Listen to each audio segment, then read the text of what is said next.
너그럽고 정의로운 사람들이 모여 새로운 세상을 열고자 합니다. 착함을 바탕으로 착할 선. 먼저 시민을 생각하는 먼저 선. 새로운 정치 물결을 일으키는 신선한 정치, 신선할 선. 가려 뽑는 선거, 가려 뽑을 선. 하늘로부터 선택받은 선. 넉넉한 마음으로 베푸는 베풀 선. 이런 사람들이 새로운 세상을 만들려고 합니다. 선한 시민이 힘을 가지는 나라. 모두가 행복한 선한 시민의 나라. 선한 시민의 힘에 힘을 주십시오.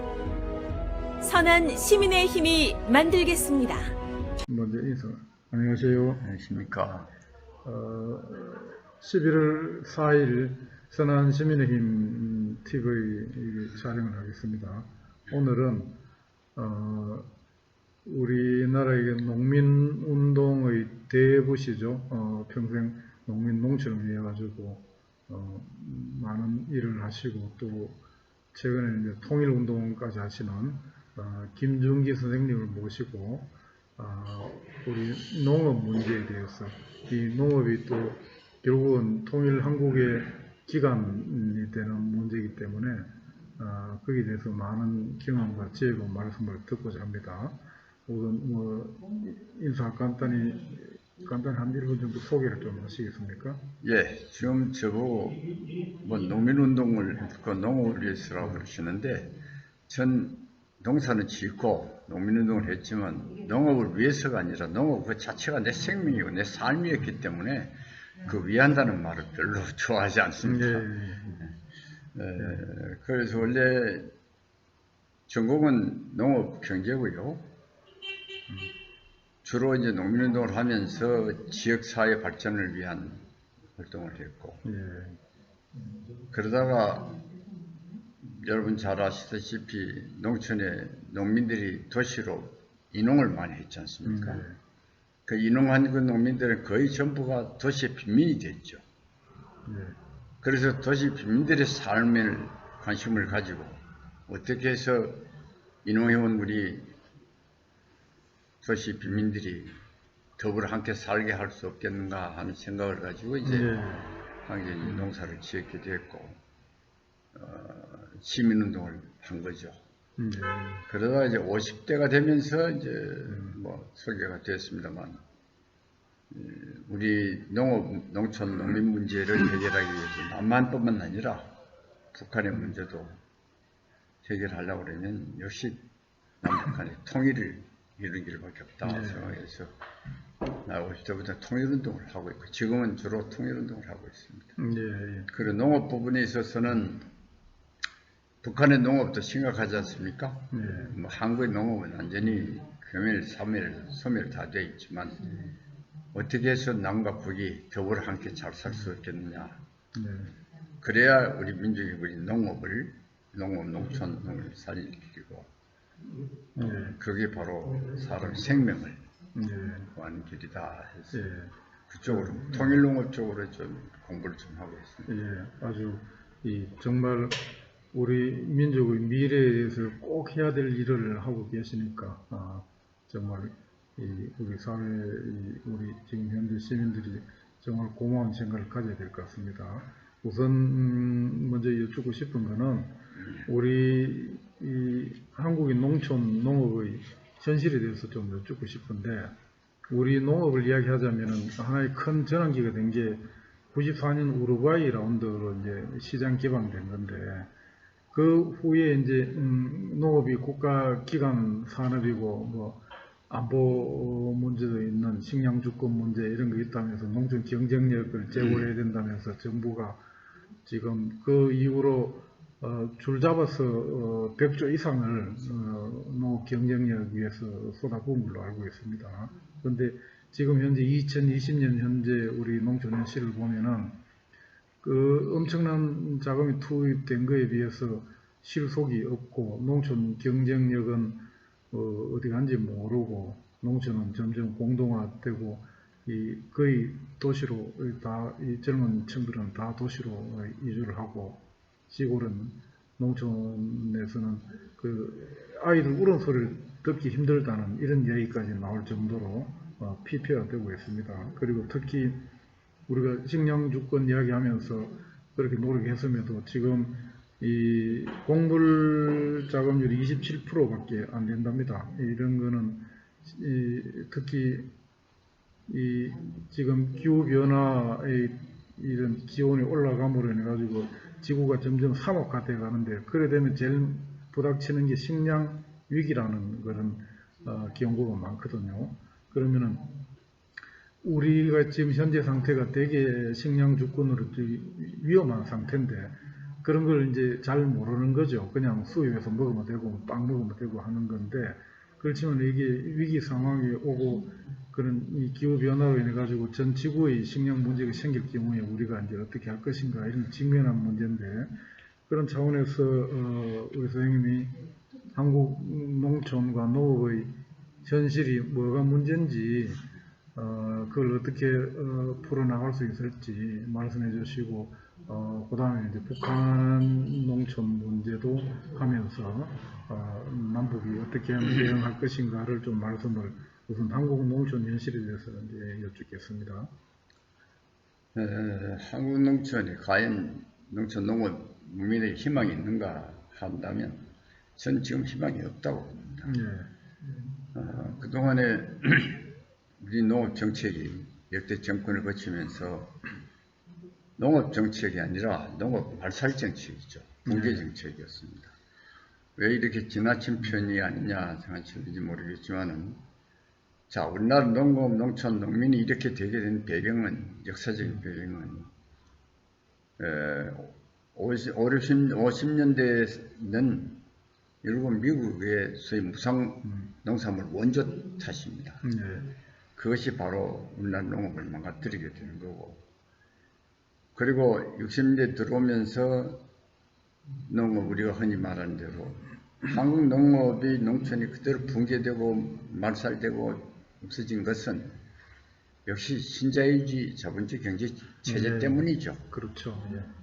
그러니까 60, 70년대는 정부가 주장했던 것은 바로 산업화 문제고, 또 공업화, 뭐 기업화 있지 않습니까?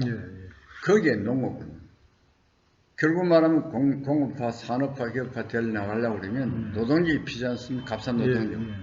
그거를 구할 수 있는 길은 역시 농촌에 그 당시 인구가 많았으니까 그 인구를 도시로 빼내서 농업자, 도시 빈민으로, 도시 노동자로 이제 전락하게 만드는 거죠. 그리고 농산물 저가 정책을 또 썼잖아요. 그러니까 지금까지 농산물은 저농산물 가격 정책을 썼지. 그러니까 도시 빈민들이 가장 강한 거는 말하면 연결계수, 다시 말하면 식생활의 비중이 크니까 그거를 할 수 있는 게 농산물, 저농산물 가격밖에 할 수 없죠. 저노임과 저농산물 가격은 동전의 양면입니다. 그러니까 그 경제 성장의 과실을 나누는다는 생각을 했으면은 임금도 적정히 주면서 고가도 올릴 수 있는데, 그 아주 그 쥐어 짜서 약자들 위에 군림하려고 하니까 상층만 살이 찌고, 이런 게 이제 말씀하셨듯이 농촌이 말살을 가져왔는데, 그게 우리 교육도 똑같잖아요. 교육이 말살되고 교육이 인간을 양성하는 게 아니고 괴물을 양성한다는 게, 농촌의 문제가 교육에 비추면 똑같은 현상이 있다고 봅니다.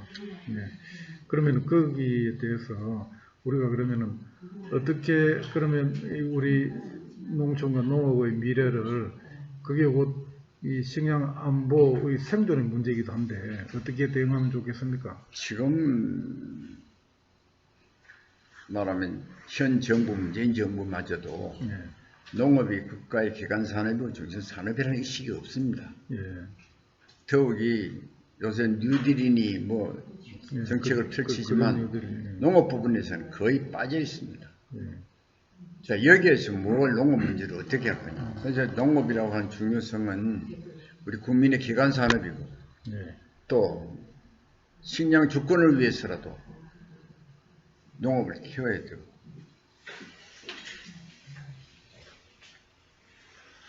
그 다음에 농업에 갖고 있는 그 사회 공익적 기능이 있지 않습니까? 또 자연 생태계 보호를 위한 농업 이쪽 부분의 정책은 거의 없습니다. 예. 예. 그러니까 나 자신도 80년대 초에는 말하면 화학 비료와 농약을 사용하지 않는 유기 생태 농업을 예. 한 사람입니다. 예. 그 이후에 이 현재 우리나라 시장 경제 구조나 농산물 유통 구조를 보면 결국은 유기농이 살아남을 길이 없는 거죠. 예. 네. 뭐 그런 점이 있고 지금 아까 식량 주권 문제 얘기가 나왔지만 현재 우리 농산물 그 자급도는 지금 몇 프로 된다고 하십니까? 곡물이 27%, 우리 저 식량은 47% 정도. 그런데 그보다 더 줄어들었습니다. 네. 오히려 곡물은 더 줄어서 23.8% 떨어졌습니다. 예. 예. 그런데 우리 시장은 우리는 저 농산물 시장은 완전히 개방이 되어 있고 예. UR이나 소위 WTO, FAO가 통해서 완전히 농산물 시장이 개방이 되지 않습니까? 예. 그러니까 해외 농산물, 산농산물이 들어오는데 그 경쟁력이 있을 리 없죠. 예. 그러니까 농가가 농사 지어봐야 소득이 없고 그러니까 농민들은 자꾸 탈농을 하게 되고 예.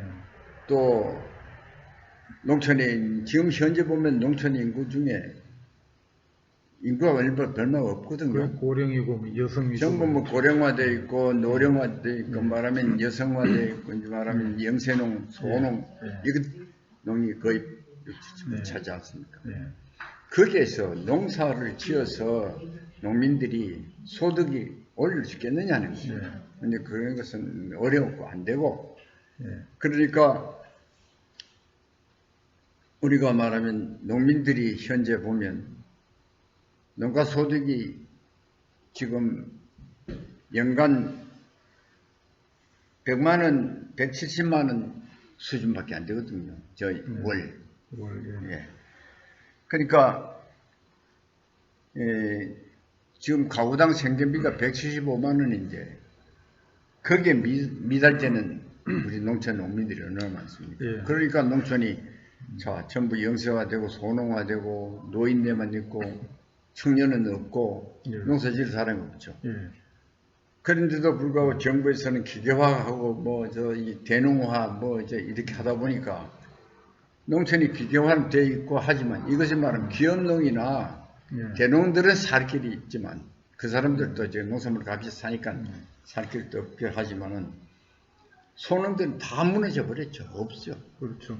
그래서 이제 모든 사회 분야가 양극화되듯이 농촌도 양극화되어 있고 대부분 살기 힘드는데 그래서 이제 농민, 농촌 기본 소득 이야기도 나오고 이 마을 자치 공화국 운동 그런 것도 있는데요. 어떻게 해야지 그러면은 농촌이 사람이 사는 생명이 다시 숨쉬는 그런 농촌으로 만들고 우리 사회 옛날에는 농자 천하지 대분야를 했는데 지금은 뭐 그렇지는 않지만 사람이 땅하고 딛고 버대가 살아야지 온전한 생명체가 되잖아요. 도시에만 몰리는 걸 농촌이 균형되게 자라면은 이 국토도 균형되고 분산 효과도 있을 건데 그러면 어떻게 지방을 농촌을 다시 살릴 어떤 뭐 생각하고 계시는 게 있으신지.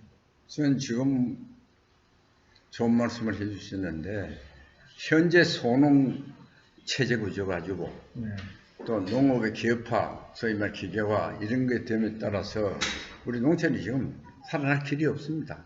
저는 점점 가면 갈수록 자 농업은 점점 더 괴멸되고 농촌 농민은 점점 소멸되고 그 다음에 지금 농지는 어떻습니까? 농민이 소유하는 농지가 지금 별로 없거든요. 대부분 뭐 도시 사람이 다돈 쓰고 있고 이런 상황에서 과연 우리 농업에 살 미래가 있느냐? 저는 그래서 농민들이 들으면 대단히 서운하겠지만 현재 체제, 사회 구조와 이 체제 속에는 우리 농촌 농업 농민이 살 길이 없는 거죠. 없다고 난 그렇게 봅니다. 그래서 어떻게 해야 됩니까? 그래서 참 어떻게 해야 되냐는 방안을 한 얘기하기가 좀 그런데요. 예.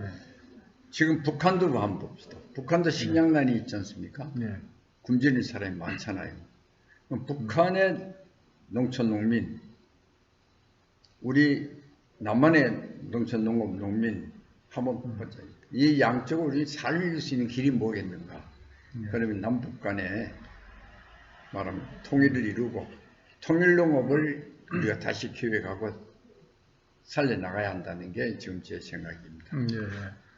결국 이제 통일농업 말씀하시는 거는 이제 이 남한의 농업 기술, 남한의 그런 농촌 노하우 이런 것들과 북한은 그런 풍부한 노동력 이런 것들이 이제 서로 융합이 돼서 시너지를 낼 수 있다 이런 말씀인데 그거는 농촌 농업뿐만 아니고 모든 산업 분야에 사실은 그게 필요하거든요. 그런데 이제 그렇게 하더라도 결국은 이 세계화 지구화되는 상태에서 자유무역 상태에서 농촌을 기간 산업으로 WTO의 보호를 못 받으면은 결국은 가격 경쟁력이 안 되거든요. 그래서 그건 최소한 결국은 우리나라 혼자 해결할 수 있는 건 아니고 WTO 체제에서 1차 산업에 대해서는 예외를 좀 더 강화 보강해서 식량 산업은 지켜주도록 거기는 관세도 더 많은 매길 수 있고 보호하는 그거는 국제적으로도 풀어야 되지 않나 이런 생각이 맞습니다. 들거든요. 네. 예. 그건 뭐 당연한 말씀입니다. 예. 전적으로 동의를 합니다. 예. 그런데 지금 현재 현 정부에서는 농업 기본소득 문제라든지 예. 농산물의 적정 가격, 소득이 보장된 적정 가격 정책이라든지 이런 게 없거든요. 예. 지금 그런 없는 상태에서는 우리 농민이 희망을 갖기가 힘든 그런 상황이다. 그리고 결국은 정책을 다시 근본적으로 고민을 해서 이 농산물의 적정 가격을 보장해 주는데 시장 가격이 높으면 또 일반 소비자들한테 부담이 가니까 그러면은 정부가 그 예산으로 일정 부분을 농가에 보조를 해 주든가 아니면 농가의 기본 소득을 도입해서 모든 농가에 매월 얼마씩 주든가 뭐 이런 그런 특단의 것은 대책이 구호적 차원이지 예. 그렇게 한다고 해서 농민들이 농사를 손댄다는 농사를 지을 리 없고 예. 그렇지 않습니까? 예. 그러니까 그거는 우리가 그래서 뭐 기본 소득 뭐 직원이니 뭐 하고 얘기를 하지만 농민들의 생계집 그거는 사회 보장이라고 할까요? 사회 보장 측면에서 취약계층에 대한 보호 차원에서 도와주는 것이지 그것이 한국 농업 살리는 길은 못 되죠. 어쨌든 간에 농촌에서 사람이 살 수 있게 해줘야 지금 이제 시범적으로 농촌에서 이 사람들이 모여들게 하는 자치단체들이 간혹 있거든요. 교육을 대안교육도 실시하고 거기서 이 농촌에서 이 자생적인 경제 활동에 대해서 부가가치를 높이는 그런 걸 하는 이 전남 어딘가 뭐 자치단체 제가 뉴스도 봤는데 그런 식으로 중요한 거는 그 농촌이 공동체가 부활되면서 경제적인 부가가치가 생산되는 걸 만들어주고 또 거기에 학생들이 거기 가면은 공부하기도 좋고 뭐 좋은 게 있더라 뭐 이런 게 있는 그런 종합적인 정책을 접근을 해야 된다는 생각이 들거든요. 좋은 말씀을 하셨는데 예. 지금 농촌에 제가 귀농운동을 한 사람이고 예. 또 대학에서 농사꾼을 만들기 위한 농업 교육을 해온 사람인데 예. 지금 들어갔던 애들도 다 빠져나오고 이 귀농운동, 청소년 귀농은 얘기하는데 거의 지금 죽어있는 상황. 그렇죠. 그러니까 이제 지금 정부가 했던 귀농귀촌 운동이 근본적 결함이 근원적으로 있다 이런 이야기겠죠. 그러죠. 예. 그걸 이제 정말 이 농촌에 수용이 되는 이 사람들이 모여들 수 있는 정책으로 전환을 뭐 해야 되지 않나 싶습니다. 지금은 지원한 걸 그냥 받아먹고 그냥 막 뒤로 넘어지거나 뭐 이런 식으로 하는 경우가 많아서 부실해진다는 건데요. 근본적으로는 자생적으로 농촌이 돌아가게 하는 그런 모형을 만들어서 그러니까 이제 그게 마을공화국 운동 이런 걸 일부 시행하는 데 있거든요. 마을 공화국 공동체, 예. 저는 공동체 사회, 공동체 마을 공동체 그리고 심지어 농업도 옛날에 품앗이니 공동작업 공동조합을 통해서 마을 사람들이 같이 더불어 살 수 있는 사회를 만들어야 한다. 이건 저희가 지금까지 추진해오고 또 수고해왔던 이상입니다. 그런데 지금 현재 농촌에 그런 인적 자본도 없고 현재 농업 정책으로서는 또 현재 시장 자유시장 경제 체제 하에서는 농사를 지어서 생활을 하고 말하면 자기 행복감을 증진시킬 수 있는 길이 없다고 얘기를 하면 좀 서운하게 생각하실 겁니다. 저는 그게 그러니까 제가 키운 말한 귀농한 애들이 거의 지금 절망 상태예요. 그럼 얘들에게 어떻게 희망을 부여넣고 그 농촌에 살면서 행복감을 느끼고 그런 데 살 수 있게 하겠냐 하는 문제를 이제 자꾸 고민을 하게 되는데 지금 공동체가 그랬는데 마을의 공동체가 다 무너져 있습니다. 옛날에 흔히 말하는 품앗이니 공동작업은 이런 게 거의 다 무너졌죠. 소농도 자기 농사 짓기 힘드니까 기계 농민들 다 위탁 주고 이전하고 생활하니까 농사꾼이 없는 거죠. 직접 농밭에서 일하는 농사꾼이 지금 그게 많지 않다는 거예요. 그래서 나는 그 공동체 사회를 지향하고 마을 공동체를 주장해온 사람이지만 그래서 협동작업운동도 했지만 현재 농촌에 아까 말한 대로 농가는 거의 이제 붕괴됐죠. 자, 농민은 농사질 이제 노령화되고 고령화되고 소위 말하면 이제 숫자가 적죠. 그리고 그 사람들이 모여가지고 같이 뭘 협동을 해서 뭘 해가지고 공동체 만들어서 마을을 개발하고 마을을 살 수 있겠느냐 하는 문제입니다. 그래서 마을 공동체 문제를 얘기하는 사람들에 대해서도 상당히 내가 희망적이고 참 훌륭한 생각이라고 얘기를 하지만 실제 농촌 현실에서는 그게 그렇죠. 그래서 이제 결국은 그 재정을 지금 이제 이 농촌 살린다면서 국가 예산을 지금 100조 이상 우루과이 라운드 이후에 쏟아부었는데 그렇게 해서 그냥 정책 자금 받아가지고 대출을 받아가 그걸로 이제 애들 학교 보내고 자기 소득보다 서너 배 되는 생활 유지하고 이런 식으로 해서 다 그게 돈이 부실화됐는데 지금 이제 마을자치공화국 그런 개념을 주장하는 사람들은 그 돈들을 예산을 그 마을자치단체에 나누면 한 100억씩 돌아갈 수 있다는 거예요. 한 100억 줘버리면은 어떤 읍내 이런데 그걸 가지고 거기서 자율적으로 마을자치회의를 해서 어떤 생산적인 공장을 만들든 특수 농업을 하든 이렇게 하면은 자율적으로 창의적인 이 마을자치단체가 된다. 그리고 그 예산의 집행 편성권 자체를 그 기초단체에 주자는 거예요. 그 농촌에. 지금 일부 시군에서 하고 있는 데가 있습니다. 그러니까 그렇게라도 해서 농촌을 살리자 이런 노력이 있는데 그 이제 결국은 정부가 그런 걸 받아들이지 않으니까 정부가 지금은 그 예산을 자율권을 줘가 마을 단체는 당신들 알아서 하셔 이렇게 하지 않거든요. 근데 그걸 요구를 하고 있습니다. 그래서 이제 그런 것들도 우리가 좀 고민을 해야 되지 않나 이런 생각이 들고요. 그러면 통일 농업이 이제 정말 이제 통일이 우리의 모든 분야의 출구가 되는데 농촌 농업도 마찬가지죠. 그러면 통일 농업에 대해서 좀 더 이제 구체적으로 한번 말씀을 한번 해주시겠습니까? 글쎄요, 저 아직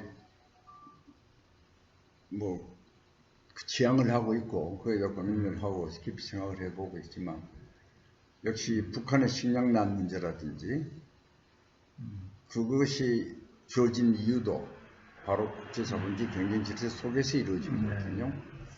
그다음에 우리는 지금 현재 자유시장 경제 체제에서부터 전환하지 않으면 전환하지 않으면 그래서 북한의 농업 구조나 농업 체제를 배울 필요가 있고 그러면서 북이 갖고 있는 아까 말씀도 하셨지만은 그가 갖고 있는 농지, 그들이 갖고 있는 인적 자원, 또 그들이 갖고 있는 소위 말하면 노동력이라고 그러거든요. 이런 것을 이용해서 북한 농업이 살 길을 찾아야 되는데, 그거를 북한 농민이 살고 북한 농업에 쓸 수 있도록 남한이 무엇을 어떻게 해야 할 것인가, 협력을 해야 할 것인가 하는 문제가 중요한데, 기껏 지금 하고 있는 일이 뭐 트럭 타보내기 운동이라든지 무슨 뭐 쌀 보내기 운동, 비료 보내고 뭐 이런 거. 비료 보내기 운동, 이것만 가지고 남북의 경제 협력이 이루어지는 게 아니고, 북한의 농업 문제와 소위 남한의 농업 문제를 총체적으로 보면서 민족 농업이 살 수 있는 길을 우리가 서로 모색해야죠. 지난번에 작년 2019년도 1월 달에 남북 농민단체 대표들이 모여서 금강산에서 회의를 한 적이 있습니다. 그래서 남북 농민 간의 협력을 어떻게 할 것인가, 이런 문제를 가지고 논의를 한 적이 있고요. 또 지방자치단체별로도 강원도는 강원도대로, 남북 경기도는 경기도대로, 또 심지어 예를 들면 과천 같은 시에서는 북한과 공동을 해서 화해단지를 육성을 하자, 뭐 이런 얘기를 할 만큼 일반 농민단체 속에서 그런 걸 추구를 하고 있고, 일반 제자단체도 하고 있지만, 현재 남북경제협력이라든지 남북협력의 문제가 과연 그걸 제어하는 요인이 뭐냐는 겁니다. 그건 역시 미국 아닙니까? 북미 간의 문제가 계속 경직되어 있는 한, 또 남만의 물자가 그쪽으로 가서 사람이 왕래를 하고 그러면서 같이 오래 살 수 있는 그런 분위기가 지금 안 돼 있지 않습니까? 뭐 다 단절되겠죠. 제재를 하고 하니까. 그렇더라도 그 제재의 예외적인 걸 넓혀서 그런 농업이나 기간 산업이 산림, 녹화 문제라든가 이런 거는 우리 남한 정부가 좀 더 적극적이고 주체적으로 하면은 길이 있거든요. 그거는 전략 물자가 안 들어가도 되고 뭐 이런 게 있는데, 어쨌든 간에 뭐 한미 뭐 워킹 그룹이니 뭐 이런 거 만들어 가지고 너무 미국에 의존하는 게 문제라는 생각이 듭니다. 그리고 또 근본적인 걸 말씀해 주셨듯이 결국은 자본주의 경쟁 이익 추구, 그걸 모든 가치의 목적의 최고로 생각하는 이 시장 경제, 이 자본주의 때문에 결국은 이 불평등, 그리고 농지를 돈 있는 자들이 전부 다 차지하고, 농촌에 실제 농사 짓는 사람은 농토도 없고, 그게 소위 말하는 왕조 말기에 검문세족들이 땅 다 가지고 있고, 거기는 전부 소작이나 하고 노비밖에 되지 않는, 그게 이제 오늘 사회에도 그대로 재현이 되고 있는데, 그런 부분을 우리가 통일을 앞두고는 그런 부분을 근원적으로 그 소위 말하는 일제히 해방 광복 후에 농지 배분을 했듯이, 그런 헌법에도 경제유전 원칙은 정해놨거든요. 정해놨음에도 불구하고 경제유전 원칙이 여러 편법으로 안 되고 있죠. 도시 사람들이 사서 농사 짓는 척하고 그런 사례들이 많이 있는데, 이런 게 결국은 자본주의 때문에 그런 거는 거죠. 그래서 북한의 체제에서 우리가 배울 건 배우고, 그런 농정에도 반영할 건 해야 된다는 생각이 듭니다. 네, 그러면 마지막으로 통일 농업도 우리가 더 깊이 이제 연구 고민해야 될 문제고, 우리가 이제 연해주 농업에 대해서 이제 그동안 상당한 시도도 있었거든요. 연해주에 남한의 자본과 남한의 기술이 들어가고, 연해주의 광활한 그 농토 아주 비옥하다 하더라고요. 거기에 이제 북한의 노동자, 북한의 농민들, 북한의 노동자와 러시아는 땅을 대고, 이렇게 그 3자가 결합해서 거기서 이 농사를 지은 걸, 그 판로가 문제여서 연해주 성공을 못 하는데, 우리가 지금 그렇게 3자가 연대해서 그 자치연방 같은 그런 자치단체식으로 도시를 만들어서 거기서 생산된 농작물은 북한으로 우리가 보내는 거죠. 그리고 우리가 남한에서 직접 식량 원조할 경우는 뭐 제재라든가 북한에 안 받을 수도 있지만 연해주에서 지어서 북한으로 보내면 거기서 고용된 북한 노동자가 소득도 생기고 그런 북한 식량 부분도 해결해주고 그러한 걸 이제 제가 생각을 좀 해봤는데 그런 건 어떻게 생각하십니까? 그 상당히 깊이 생각을 하셨는데 제가 연해주에 가봤습니다. 예, 가보고 또 어떻게 하는 걸 참 현장에서 체득을 해보고 그랬는데 그거 좋은 말씀인데 그때 거기 생산된 농산물을 예, 남한에 갔다가 가져올 수가 없었어요. 예, 남한에 못 갖고 오죠. 네, 못 가고. 그리고 가격도 안 맞죠. 그런데 또 그 농산물을 북으로 가져가는 것도 방해가 돼서 못 가져갔습니다. 여기 그 운동을 한 친구들이 있어요. 예, 예, 그래서 그 등에 가보니까 문제는 우리가 배워야 할 거는 그들의 체제 사회 구조입니다. 예, 거기는 개별 농장이 아니거든. 예, 말하면 협동농장이에요. 북한에 말하는 협동농장이고 좀 더 국가가 기여하는 건 더 국영농장도 있지만은 협동농장이고 협동농업을 통해서 생산된 농산물을 우리가 남북 교류만 되고 제대로 원활히 이루어진다면 거기서 생산된 농산물을 다시 말하면 북에다가 공급할 수도 있고 또 남한에도 쌀 같은 문제를 북에 보내고 할 수 있어야 되거든요. 그러니까 이게 다 끊어져 있죠. 그렇기 때문에 저는 이 한국 농민 문제를 공부하다 지금은 아까 통일농업이라든지 남북 통일운동을 한다고 하는 이유가 바로 이 한반도 자주민주 통일을 이루는 길이 현재 우리 민족이 우리가 해야 될 과제라고 생각합니다. 그러한 체제나 구조가 되지 않는 한은 서로 협동농업이니 뭐 이렇게 남한은 어떻습니까? 전 사회주의 체제가 아니 자본주의 구조가 아닙니까? 그런데 과연 우리 여기 남한의 농민들이 그거 가서 적응하고 그거 할 수 있겠는가 하는 그 농민은 북한 노동력을 이용하는 거예요. 그리고 거기는 남한 자본주의식으로 운영하는 게 아니고 거기는 이 새로운 이념, 제가 주장하는 생태 공동체 민주주의 철학으로 연해주에 새로운 이 자치공화국 형태를 만드는 거예요. 그래서 통일의 가교, 통일 남북이 다 거기서 그렇게 될 수 있다는 걸 배우게 하자는 그런 좋은 생각입니다. 그것도 하나의 좋은 방안이 되고요. 예. 많은 걸 예. 깨닫게 해줬습니다. 예. 어쨌든 그러면은 오늘 우리 김중현 선생님한테서 귀한 말씀 많이 들었고 시간도 많이 됐기 때문에 앞으로 또 모시고 이제 우리 사회의 개혁 부분에 그런 부분에도 또 말씀을 듣도록 하겠습니다. 그러나 앞으로 우리 이 박사님 하시는 일에 저도 같이 예. 공부를 하면서 아이고. 앞으로 살아갈 길을 한번 우리 농촌 농민이 살 수 있는 길을 한번 예. 찾아보도록 하겠습니다. 아이고 고맙습니다. 이렇게 큰 선배님께서 우리 격려를 해주셔가지고. 고맙습니다. 예, 그럼 그 선한시민님 TV 오늘 이번 주 녹화 부분은 마치도록 하겠습니다. 네, 감사합니다. 죄송합니다. 예. 네.